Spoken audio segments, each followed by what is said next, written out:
Ну а как? А кто? Любой бы человек нормально подумал, что кто в 4 утра может ворваться, напасть на него, избивать. Кто это может быть? Никогда таких мыслей не было, что так может работать милиция. Мы уже произносили покушение на умышленное противоправное лишение жизни другого человека, против убийства, 2 и более лиц, осуществление служебной деятельности. Умники все. За каждый день по 1000 баксов. И на Колыму.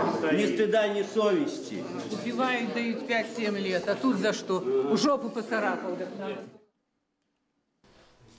Ваш сын агрессивный по характеру? Чему он взял нож и чему он оказывал сопротивление? Просто пока оказался у него под руками там, ну, когда упали на землю. Потому что, ну, делали, он там все делал, то пруд делали, то клумбы делали.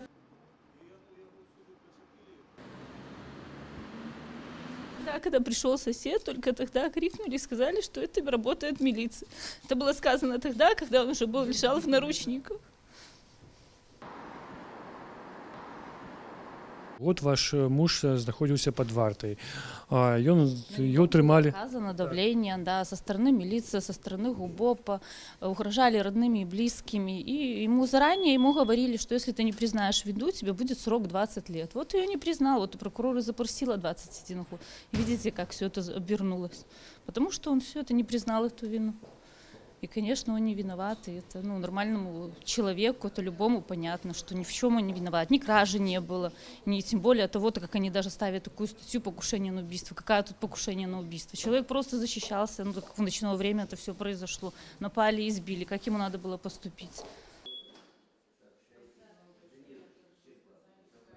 Что вы поводле суду скрали эту маемость. Это неправда. А на самом деле, что там было?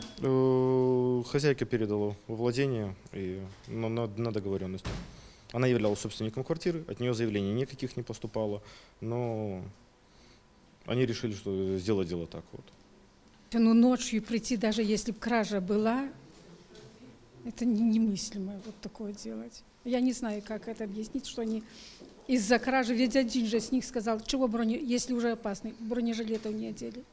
Один же с них на очной ставке сказал, он не опасен был, из-за кражи пришли. Сегодняшний приговор мы считаем его незаконным, несправедливым. Не в той части, не только в той части, что сам факт срока 18 лет в общей сложности, а сам факт наличия обвинительного приговора. Потому что по нашему глубокому убеждению отсутствовал состав по краже.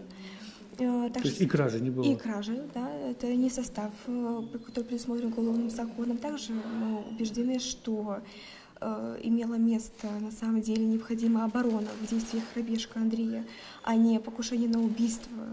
Безусловно, будем подавать апелляционную жалобу в судебную уже инстанцию, вышестоящую инстанцию. Это Верховный суд? Верховный суд, на коллегии по уголовным делам Верховного суда.